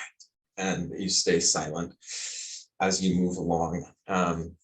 You continue to go through the jungle. It's still hard to get used to the on and off rain throughout the day. Being dry is an experience that you can't really remember anymore. That might have happened a couple days ago, but certainly hasn't happened recently. Not completely. Oh, my hair's never gonna be the same. I think your hair looks just fine, Jasper. Thank you. It usually takes a lot of work. We can And you move forward, getting familiar with the calls of birds and insects and whatever else is in there. You're not quite sure what kind of things could be lurking in those jungle depths. There's almost always a mist floating around either the river itself or the top of them too, which makes it even harder to see far. And on top of that, there's of course the incredible heat. All of you have to constantly drink the rainwater, which is just as hot as everything else, but you're so thirsty all the time, it doesn't matter as you keep sweating. Except for Div, who doesn't need to do this. Well, I'm sure the like constant steam coming off of Div because his scales are so warm is also not helping. we have a fog machine. We have a fog machine. This is So- our friend Div, the space heater. Like if we pour enough water on him, we could just become the fog and we'll lose everybody. You Not too much though. you make camp another time, and there's only one small incident of Zaka charging into camp and telling all of you to shut up before she has all of you crouched to the ground and hide in the undergrowth. And off in the distance, you hear some loud footsteps and the shaking of trees, but nothing seems to happen. It seems whatever you did, it keeps you safe. And then after that, Azaka, she says, I think you should be quiet tonight. Keep talking to a minimum. The next day, and if any of you want to do anything at any point, you just interrupt me here. But Be sad that I have to be quiet and not be musical. How many ways can I describe a silent panic attack? absolutely. One, quietly. So you keep going through this jungle until you pull off to the side, and off in the distance, poking out of the trees, you see a large stone spire shooting directly upwards into the sky. The top of which, this is off in the distance, looks to be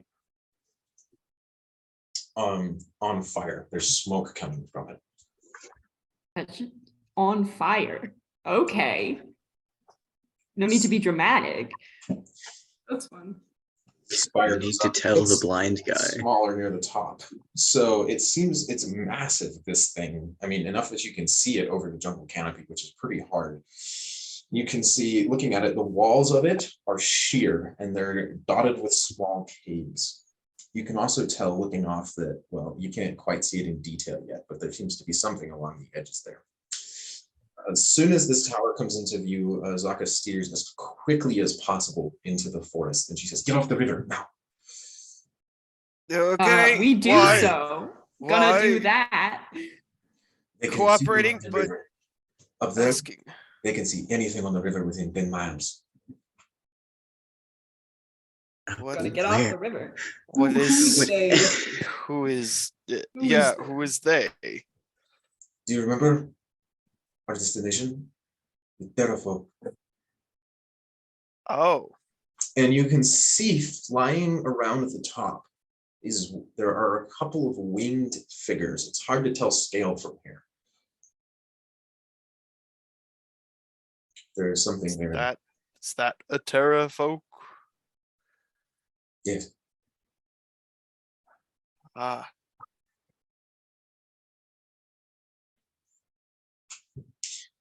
Now, it appears that we have gotten to where we want to go. The mask is in that tower. We must attack it. Okay. Attack that. Yes, that was the You s- I didn't know we were supposed to attack an entire tower. I could try. Feel like we did well against a big lizard. Big tower should be easy. Marcy's kind of stands and squints at it. He says, he looks a little bit doubtful, but when he looks around at all of us, he says, I'm sure with a little bit of planning, we can pull this off. He looks at Azaka. Attack it, by which you mean get inside it? Are we trying to retrieve this mask or get rid of these people? Things, perhaps. Your payment will be complete, and we will take our way to Alhambra when I have the mask. Whatever way you think is best to accomplish that, I leave that up to you. I think we walk in there and ask them nicely. Do you want to know what would happen if you were to do that? A little If bit more it's- information about these terrafolk would be rather nice, yes. I was willing to hear you out. What might happen? They would pick you up, bring you to the top of that tower, take everything off of your person, and throw you off. That doesn't sound very hospitable. They are not hospitable. They are murderers and raiders. They fly along the river until they see some caravan of adventurers or something. Then they swoop down and capture or kill them, taking all of their valuables. They do not leave survivors. Great. Are they humanoid? Not in the traditional sense, but yes. Understood. So you're saying there's no way I could charm my way through this? You could try, I suppose. I would not suggest it. They are not kindly people. They are murderers. Well, that's no way to live. But from the looks of it, they've found a way and appear to be fairly well off from what it sounds. Sure. What is the plan? What is the plan? Well, we have end goal, get the mask. Do we know where the mask is? No, only that it is there. That's a very big there. Which is why I needed a capable group to help me. Yes. And that's why you hired us. A very capable group of adventurers. You haven't died yet. That's not bad. That's... Yeah. I mean, we've got like a decent track record of not dying. Haven't died up to this point. Is there only one tower? There's like one tower. The one really tall tower, yeah. It's super big. Okay. And on fire. Just the top. Okay. So You we're can't see a ton of definitely detail. gonna Like, you're need- really pretty far back from this thing. Like you're several miles back. So, but you're underneath the jungle canopies now. we're definitely gonna need some more information, is one thing. Do you know anything of the inside? The map. A map would be helpful. A map would be great. I do not have a map of this. It was worth a shot. If you want to get there, I know that I have seen the outside, but I have never been inside. There are ladders around the outside. Letters? Ladders. How do you pronounce that? Yeah. The ladder, right? Yes, The that. big steppies get from low place to Ah. high place. Yes, those things. All right. Hmm. Why would they need ladders? They can fly. They never use them, as far as I can tell, or even look. Brand new ladders. It's a waste of money. We If call them brand new. that's interesting. If they care not a lot about the ladders, don't spend a lot of time looking at them, keeping track of them, it seems like the safest place is on the outside of the tower itself. But you have to get close enough to climb first. I suggest that we wait until either heavy rainfall or night. Agreed. We might get lucky and both.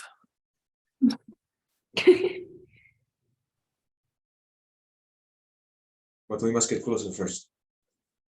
Well, I guess we think of a plan quietly and make our way closer. Does anybody have any idea what a terrafolk is other than whatever that was? Azaka's able to give you a little bit more information on them. She hasn't encountered them a lot. She says she's just encountered them a little bit and scouted this out. And Strengths, folk weaknesses. are incredibly massive winged humanoids. She says that they attack with oftentimes javelins, and they attack in these diving swoops. She says they kill by intimidation as often as anything else. I'm proficient in intimidation, so good luck. She kind of hesitates when she actually describes their size, and she says they are 10 feet tall, most of them, with the wingspan close to. She kind of hesitates again, and then kind of just like glances back, knowing how huge it is. That 20 feet. They're rather large creatures, but their bones are frail. They go down easier than you think. Not to say they go down easy, but easier. Easier than that crocodile. Well, then That I at think least we'll is have good to know. We don't get overwhelmed. Stay close together. Get them closer to us because it sounds like distance is an advantage for them. Or Are they weaker if they can't fly? Like if we were undercover in a building inside the tower itself? I'm sure not letting them dive at you would be great. Yes, A big understood. advantage to us. To also get bulky in there. Their wings are massive. I think this could be used. So enclosed spaces, use those to our advantage. Wide open spaces to be avoided or to be stealthed through as best as possible. Are there openings on the outside of the building? How frequently? So at this point, you're actually able to see it. So Oh, phenomenal. Sorry, I'll stop asking our guide questions that I can just see for myself. as you've been into, so actually looking around, you can see that there are these thin-looking wooden ladders along the outside of it, and there are also several openings. You can only see, so this thing is largely made out of cut, mostly sheer stone. It's square-shaped, but there are a couple openings along the sides that open up into it. And then now that you can see near the top, there's a large chimney up there. And that chimney seems to be where this fire is shooting up from. And the way that the cut in the chimney is, it actually does look vaguely like a finger sticking out in the air.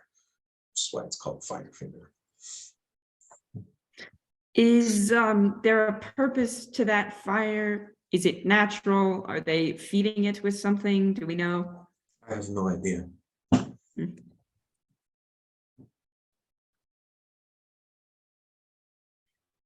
Are we able to see anything on those openings on the outside? Is it just a hole from where we're at? It's just a hole from where you're at. You can't see it. So now that you're seeing this thing, this tower stretches 300 feet up in the air. This is a very, very tall tower. Oh, I've seen Lord, bigger. yeah. 30 stories, baby. I've seen taller.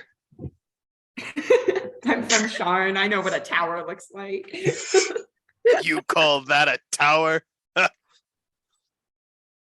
Incredible. Are there animals running around us? This is a very off-topic question, but I promise it's going to be relevant in a second. Are there creatures in the forest? Evil Animal. creatures. Generally, yes, not specifically around you. Okay. Marcius keeps kind of like looking around, like looking at everyone's movement. He reaches into his bag and pulls out that like little wooden dragon, and he kind of looks at it for a second. And then he shifts. I'm gonna be Liru for a hot minute here, everyone. Hold on. I didn't rename myself after Kamakani, but we're gonna be Liru now. And then Liru's holding that dragon. And she says, I think I might have an idea. What are you planning on doing with that? It might take me a moment, a few hours, but I think I can make something that can help us. Okay. By all means. Have at it. There's many of them.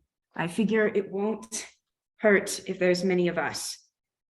And she looks over at Azaka. She says, are you willing to wait? She glances up and she says, we should not go when they could see us coming, which would be now. Yes, I think we should wait. All right. How many of you can see in the dark? I can. I technically can see in the dark. You technically can't see anything. Which is Did you Exactly. kind of like putting together bits and pieces of this tower? You have no idea. You know, like we know it's at the top, and you're like, yeah, sure, why not? That could be it. Watching the tower, do they seem to come out, like the Terrafolk, do they come from anywhere specific, or is it just they kind of just appear in the sky, disappear behind somewhere? It seems like they always land on the top. Okay. So the top seems to be the main entrance or area where everything is. It's also on fire.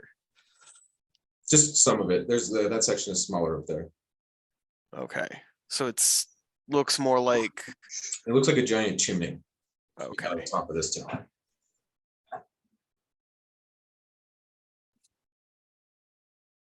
And while the rest of it is hewn stone, or at least some form of natural occurrence, the chimney itself is bricked.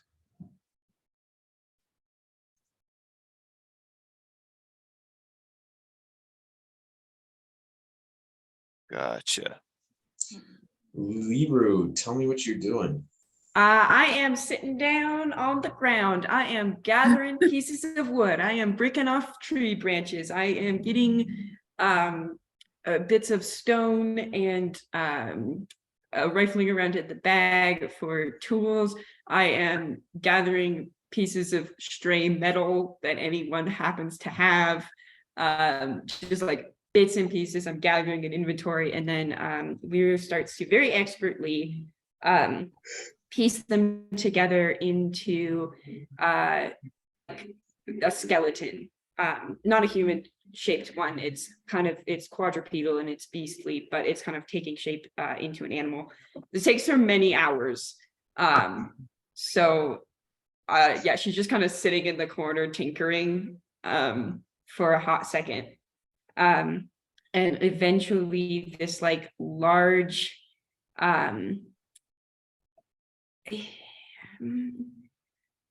think like feline-esque, but it's got sort of like rabbit ears going on, and a little bit of a draconic face, and more of like a fox or wolf's tail, that she's just kind of sticking together pieces as they add on to each other, to create a wood and stone beast. It's like medium sized, and at the end of like hour 7, hour 8, it creaks of its own accord, and then creaks again, and then creaks What? one more time and turns to look at Liru, and Liru breaks out into this giant smile. Liru, you hear your captain's voice kind of chuckling. He says, well done, Liru. You've been working on that for years. You finally managed it. She says, yes, I finally think I had got the inspiration that I needed. She says this out loud. You guys can hear her say that. What? You can do, and then it appears this jungle finally did it for you. Who knew that you would get it here instead of, well, I guess you've only worked really in forests, but still. Forests are the best places to work, Captain. He chuckles, and you all hear this conversation that Liru is having with Captain. Oh, what? So can we hear the captain's voices? Nope. No. Just Liru. Okay. That's fine. Just Liru. Okay. She kind of lifts one hand, passes it through the flames of her one of her candles. She says, tell Decaneth that this wouldn't have been possible without his help, if he's still hanging around there. Yes, he's there. He'll come out eventually, I'm sure. He is always taking his time, that one. But yes, look at it. And the creature cocks its head again, and starts to like swish its tail. It's surprisingly prehensile, the tail is. Like it's quite swishy. And it stands up, and Liru reaches out and like pats its head between its ears. She says, it's supposed, and then she kind of looks up at all of you. She says, it's supposed to defend us, protect us. I think, and she thinks for a second, says, a protector. I think Emrys is a good name. And the creature kind of cocks its head and then runs around in a circle. And then it's going to go and investigate all of you. Div first, because it's like, oh, look, a creature.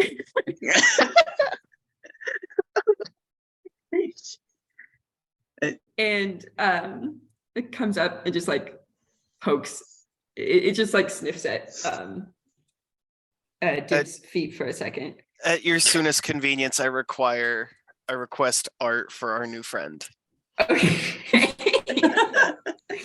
I made a little creature, everyone. You made His name is a Emrys. There were so many details, and he sounds beautiful. I love him. Update. It's just a little guy.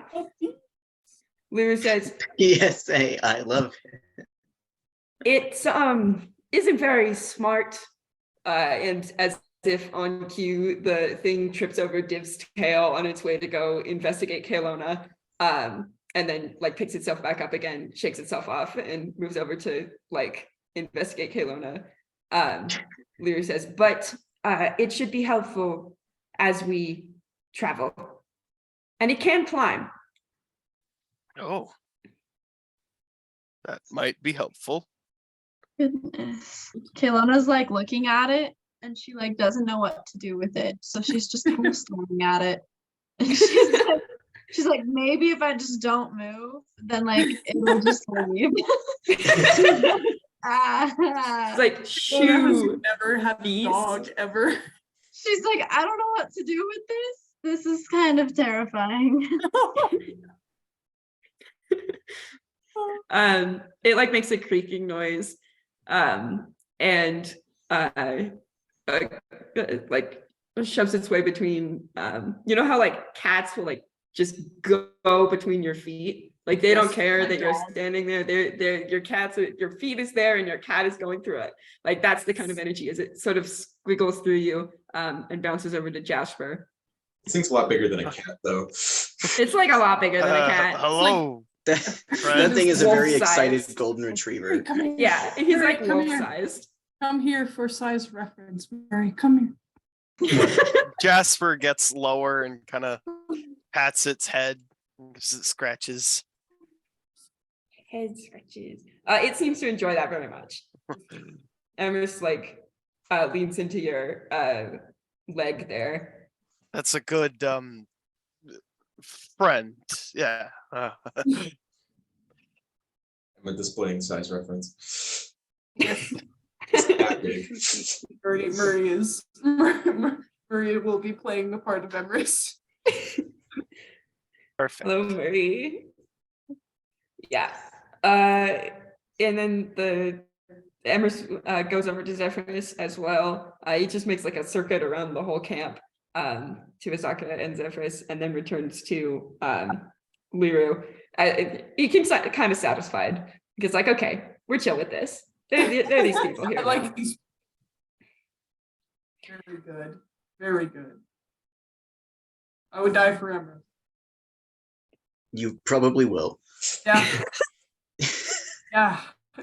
No. No. At this point, it is now dark. The sun has gone below, and it is now. There are a couple things. You can still see that fire up on the top, and as is coming typical, there are random phosphorescent things throughout the forest, most of which Azaka warned you not to get anywhere near. Don't touch, don't breathe near that.